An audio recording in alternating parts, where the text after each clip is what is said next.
Make a damn schedule and stick to it. Okay, so what's the rule with the schedule? It's not a bloody prison.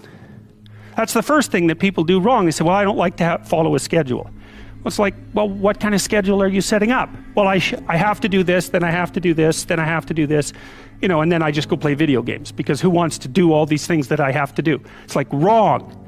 Set the damn schedule up so that you have the day you want. That's the trick. It's like, okay, I've got tomorrow. If I was going to set it up so it was the best possible day I could have, practically speaking, what would it look like? Well, then you schedule that, and obviously there's a bit of responsibility that's going to go along with that, because if you have any sense, one of the things that you're going to insist upon is that at the end of the day, you're not in worse shape than you were than at the beginning of the day, right? Because that's a stupid day. If you have a bunch of those in a row, you just dig, you know, you dig yourself a hole and then you bury yourself in it. It's like, sorry, that's just not a good strategy. It's a bad strategy. So maybe 20% of your day has to be responsibility and obligation, or maybe it's more than that, depending on how far behind you are. But even that, you can ask yourself, okay, well, I've got these responsibilities. I have to schedule the damn things in. What's the right ratio of responsibility to reward? And you can ask yourself that, just like you'd negotiate with someone who is working for you. It's like, okay, you got to work tomorrow. Okay, so I want you to work tomorrow. And you might say, okay, well, what are you going to do for me that makes it likely that I'll work for you? Well, you could ask yourself that, you know. So maybe you do an hour of responsibility and then you play a video game for 15 minutes. I don't know, whatever turns your crank, man. But, you know, you have to negotiate with yourself and not tyrannize yourself. Like you're negotiating with someone that you care for, that you would like to be productive and have a good life. And that's how you make the schedule. It's like, and then you look at the day and you think, well, if I had that day, that'd be good. Great. You know, and you're useless and horrible, so you'll probably only hit it with about 70% accuracy, but that beats the hell out of 0, right? And if you hit it even with 50% accuracy, another rule is, well, aim for 51% the next week, or 50.5% for God's sake, or because you're going to hit that position where things start to loop back positively and spiral you upward. Stop doing the things that you know are wrong that you could stop doing. Right? So it's a fairly limited attempt. First of all, we're not going to say that you know what the good is or what the truth is in any ultimate sense. But we will presume that there are things that you're doing that for one reason or another you know are not in your best interests. There's something about them that you just know you should stop. They're kind of self-evident to you. Other things you're going to be doubtful about. You're not going to know which way is up and which way is down. But there are things that you're doing that you know you shouldn't do. Now, some of those you won't stop doing. For whatever reason, you don't have the discipline, or maybe there's a secondary payoff, or you don't believe it's necessary, or it's too much of a sacrifice, or you're angry or resentful or afraid, who knows. So forget about those for now. But there's another subset that you could stop doing. It might be a little thing. Well, that's fine. Stop doing it and see what happens. And what'll happen is your vision will clear a little bit. And then something else will pop up in your field of apprehension that you will also know you should stop doing, and that you could stop doing, because you strengthened yourself a bit by stopping doing the particular stupid thing that you were doing before. That just puts you together a little bit more. And you could do that repeatedly for an indefinite period of time. And you know, that doesn't necessarily mean that you're going to ever be able to formulate a clear and final picture of what constitutes the truth and the good. But it does mean that you'll be able to continually move away from what's untruth and what's bad. And, you know, that's not a bad start. You know, I can't sleep at night because I'm thinking about something, and usually what I'll do is go write it down. I have some writing to do, so I get up and I go write down what I'm thinking, and that usually does the trick. But because I had been playing with YouTube, I thought, well, I'll try making YouTube video and telling people what I'm thinking about, and see if that performs the same function as writing. And to me, the function of writing, well, it's twofold. One is conceivably to communicate with people, although the fundamental purpose for me is to clarify my thoughts so that I know to, you know, because if something is disturbing you, what that means is that it needs to be articulated, it's the emergence of unexplored territory, something that disturbs you. That's the right way to think about it. It's unmapped territory that's manifesting itself. It's like a vista of threat and possibility, and you need to articulate a path through it. And so that's what I was doing. It's like I was thinking, well, this is bothering me, and this seems to be why, and here's what I think is going on, and so I made the videos, and in some sense I didn't think anything more of it. You don't have to necessarily have done anything wrong for things to get completely out of control. It's a terrifying doctrine, but it's not a hopeless doctrine, because it still says that there's a way forward, there's a pathway forward, and the pathway forward is to adopt a mode of being that has some nobility, so that you can tolerate yourself and perhaps even have some respect for yourself as someone who's capable of standing up in the face of that terrible vulnerability and suffering, and that the pathway forward, as far as the existentialists are concerned, is by, well, certainly by the avoidance of deceit, particularly in language, but also by the adoption of responsibility for the conditions of existence and some attempt on your part to actually rectify them. And the thing that's so interesting about that is, well, two, as far as I'm concerned, and some of this is from clinical experience, you know, if you take people, and I've told you this, and you expose them voluntarily to things that they are avoiding and are afraid of, you know, that they know they need to overcome in order to meet their goals, their self-defined goals. If you can teach people to stand up in the face of the things they're afraid of, they get stronger. And you don't know what the upper limits to that are, because you might ask yourself, like, if for 10 years, if you didn't avoid doing what you knew you needed to do, by your own definitions, right, within the value structure that you've created, to the degree that you've done that, what would you be like? Well, you know, there are remarkable people who come into the world from time to time, and there are people who do find out over decades-long periods what they could be like if they were who they were, if they spoke their being forward. And they get stronger and stronger and stronger, and we don't know the limits to that. We do not know the limits to that. And so you could say, well, in part, perhaps the reason that you're suffering unbearably can be left at your feet, because you're not everything you could be, and you know it. And of course, that's a terrible thing to admit, and it's a terrible thing to consider, but there's real promise in it, right? Because it means that perhaps there's another way that you could look at the world, and another way that you could act in the world, so what it would reflect back to you would be much better than what it reflects back to you now. My experience is with people that we're probably running at about 51% of our capacity.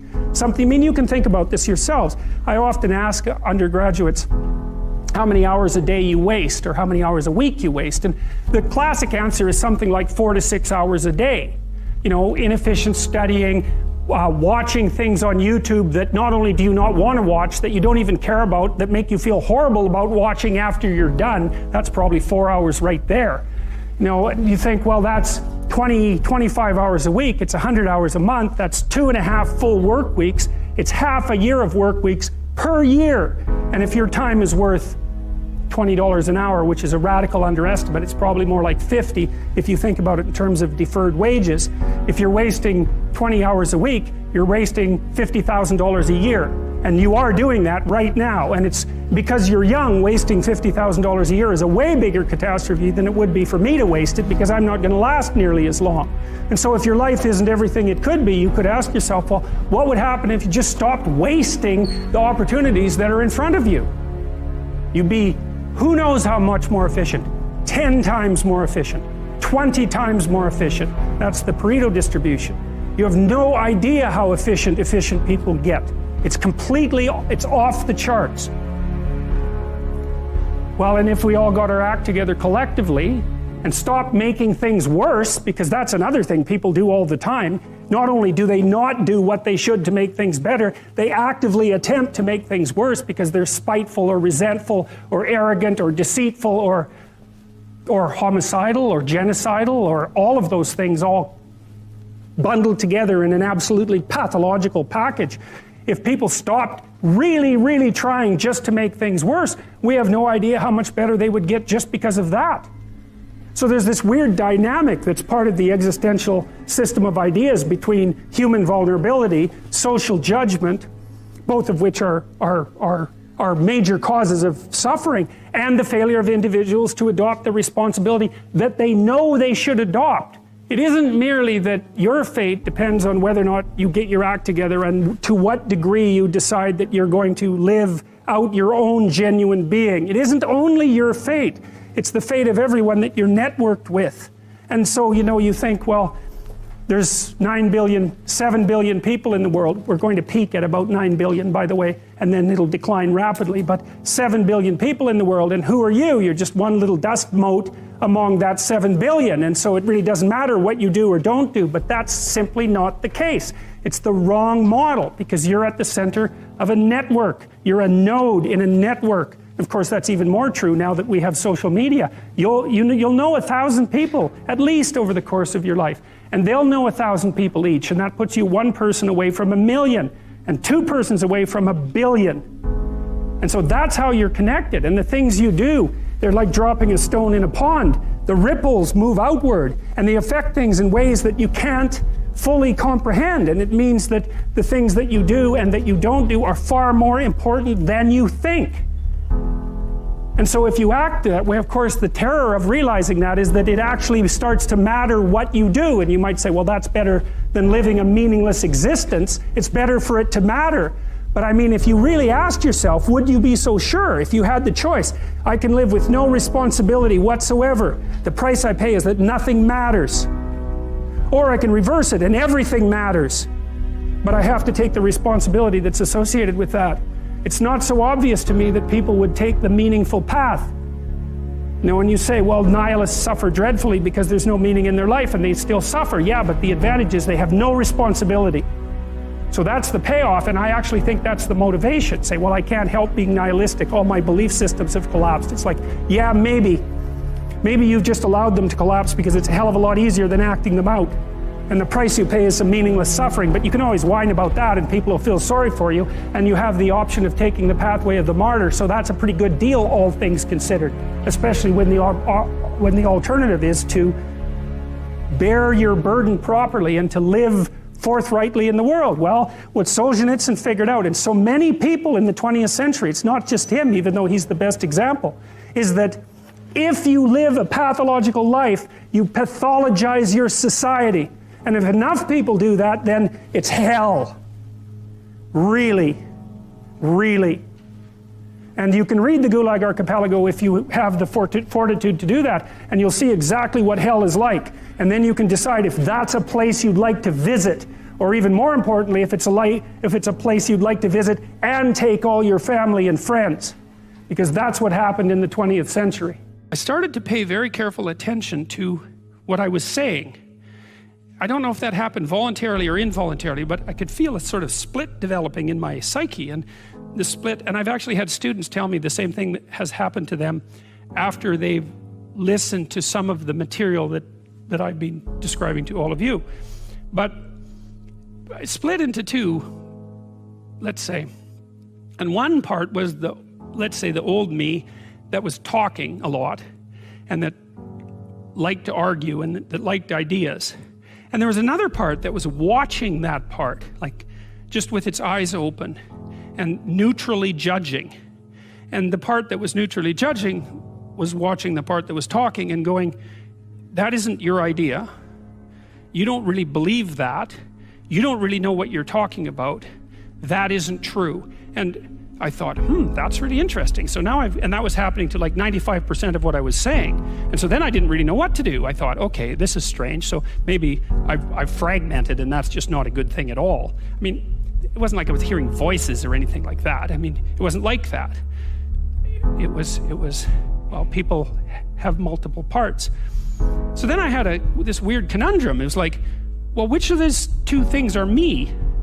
Is it the part that's listening and saying, no, that's rubbish, that's a lie, you're doing that to impress people, you're just trying to win the argument, you know? Was that me, or was the part that was going about my normal verbal business me? And I didn't know, but I decided I would go with the critic. And then what I tried to do, what I learned to do, I think, was to stop saying things that made me weak. And now I mean, I'm still trying to do that, because I'm always feeling when I talk whether or not the words that I'm saying are either making me align or making me come apart.